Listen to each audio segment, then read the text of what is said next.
안녕하세요. 투자자 여러분. 오늘 함께 이야기 나눌 주제는 바로 장기 투자 리밸런싱입니다. 리밸런싱이라는 말 많이 들어보셨죠? 하지만 이 리밸런싱이 왜 중요하고 언제 어떻게 해야 하는지 정확히 알고 계신 분은 많지 않을 겁니다. 오늘은 장기 투자의 성공을 좌우하는 핵심 요소 리밸런싱에 대해 쉽고 명확하게 설명해 드릴까요? 우리가 장기 투자를 결심하는 이유는 뭘까요? 아마도 시간을 내 편으로 만들어서 복리의 마법을 경험하고 싶어서일 겁니다. 그런데 단순히 자산을 사놓고 묻어두기만 한다고 성공적인 투자가 될까요? 저는 아니라고 단호하게 말씀드립니다. 진정한 장기 투자는 리밸런싱이라는 지혜로운 전략이 동반될 때 비로소 빛을 발합니다. 생각해보세요. 여러분이 멋진 오케스트라의 지휘자라고 가정해봅시다. 각 악기들이 자기 소리를 잘 내는 것도 중요하지만 전체적인 조화를 이루지 못하면 아름다운 음악을 만들 수 없겠죠? 투자 포트폴리오도 마찬가지입니다. 주식, 채권, 부동산, 심지어 코인까지 다양한 자산들이 조화를 이루며 여러분의 투자 목표에 맞는 방향으로 나아가야 합니다. 그 조화를 만들어주는 것이 바로 리밸런싱입니다. 리밸런싱은 단순히 수익을 개선하는 것을 넘어 여러분의 투자 심리를 안정시키고 시장의 소음에 흔들리지 않게 돕는 강력한 도구입니다. 시장이 과열될 때 비싼 자산을 팔고 시장이 침체되어 저평가된 자산을 매수하는 바이로 언더셀 하이 전략을 기계적으로 실행할 수 있게 해주거든요. 대중과 반대로 행동하는 용기, 리밸런싱이 여러분에게 안겨줄 선물입니다. 그럼 이 중요한 리밸런싱 과연 언제 해야 할까요? 크게 세 가지 시점을 생각해 볼 수 있습니다. 첫 번째, 바로 정해진 기간에 따라 리밸런싱하는 방법입니다. 마치 1년에 한 번 건강검진을 받듯이 여러분의 포트폴리오도 주기적으로 점검하고 조정해주는 거죠.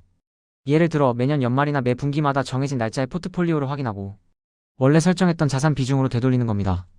이 방법의 장점은 투자자가 감정에 휩쓸리지 않고 원칙에 따라 꾸준히 실행할 수 있다는 점입니다. 바쁜 일상 속에서도 잊지 않고 포트폴리오를 관리할 수 있는 가장 단순하면서도 효과적인 방법이죠. 두 번째, 자산 비중 변동에 따라 리밸런싱하는 시점입니다. 이건 좀 더 능동적인 방법인데요. 여러분이 처음 설정한 자산 배분 비율, 예를 들어 주식 60%, 채권 40%와 같은 목표 비중에서 특정 자산의 비중이 일정 수준 이상 벗어났을 때 리밸런싱을 하는 겁니다. 예를 들어 주식시장이 크게 상승해서 주식 비중이 70%를 넘어섰다면 늘어난 주식 비중을 일부 매도하여 다시 60%로 맞추고 그 자금으로 채권을 매수하는 식입니다. 보통 5% 정도의 변동을 기준으로 삼는 경우가 많지만 이건 여러분의 위험 감수 수준에 따라 조절할 수 있습니다. 시장의 움직임에 유연하게 대응하면서도 처음 설정한 원칙을 지킬 수 있다는 장점이 있습니다. 세 번째, 시장 상황에 따라 리밸런싱 시점을 결정하는 경우도 있습니다. 하지만 이 방법은 신중해야 합니다. 시장 상황을 예측하기는 거의 불가능에 가깝기 때문이죠. 섣부른 판단은 오히려 독이 될 수 있습니다. 그럼에도 불구하고 장기적인 관점에서 시장의 큰 흐름을 읽고 리밸런싱을 활용할 수는 있습니다. 예를 들어 역사적으로 주식시장이 과열되어 버블 논란이 심화될 때 주식 비중을 줄이고 채권이나 현금 비중을 늘린다거나 반대로 시장이 크게 하락하여 많은 기업의 가치가 저평가되었을 때 저가 매수의 기회로 삼아 주식 비중을 늘리는 시기죠. 하지만 앞서 말씀드렸듯이 시장 예측에 기반한 리밸런싱은 매우 어렵기 때문에 미리 원칙을 정해두고 기계적으로 실행하는 것이 현명합니다. 여러분의 감이 아니라 숫자가 말해주는 원칙에 따르세요. 그렇다면 리밸런싱은 구체적으로 어떻게 해야 할까요? 먼저 리밸런싱 대상을 결정해야 합니다. 포트폴리오 내 큰 자산군들, 즉 주식, 채권, 부동산 간의 조정이 될 수도 있고 더 세부적으로 들어가서 성장주와 가치주, 대형주와 중소형주처럼 하위 자산 간의 조정이 될 수도 있습니다. 여러분의 투자 목표에 맞춰 어떤 자산들을 대상으로 리밸런싱할지 정하는 것이 첫 단계입니다. 다음으로 자산 비중 설정이 중요합니다. 각 자산이 여러분의 전체 포트폴리오에서 차지할 목표 비중을 명확히 설정해야 합니다. 예를 들어 주식 50%, 채권 30%, 금 20%와 같이 말이죠. 이 목표 비중은 여러분의 투자 목표, 위험 감수 수준, 그리고 투자 기간을 고려해서 신중하게 결정해야 합니다. 그리고 가장 중요한 단계, 자산 매매입니다. 설정한 목표 비중에 따라 비중이 높아진 자산은 매도하고 비중이 낮아진 자산은 매수하는 겁니다.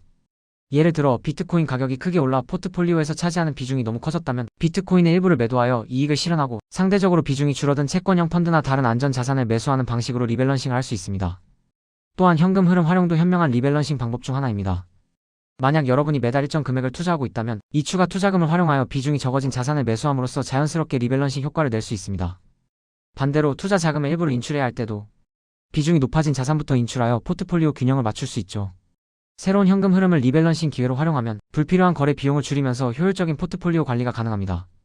리밸런싱을 할 때는 몇 가지 추가적으로 고려해야 할 사항이 있습니다. 바로 거래 비용과 세금 문제인데요. 너무 잦은 리밸런싱은 잦은 매매로 이어져 거래 수수료와 세금을 증가시킬 수 있습니다.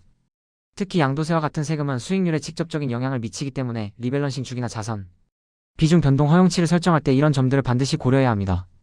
예를 들어 너무 미세한 비중 변동에도 리밸런싱을 하는 것보다는 어느 정도의 변동은 허용하되 일정한 기준을 넘었을 때만 리밸런싱하는 것이 더 효율적일 수 있습니다.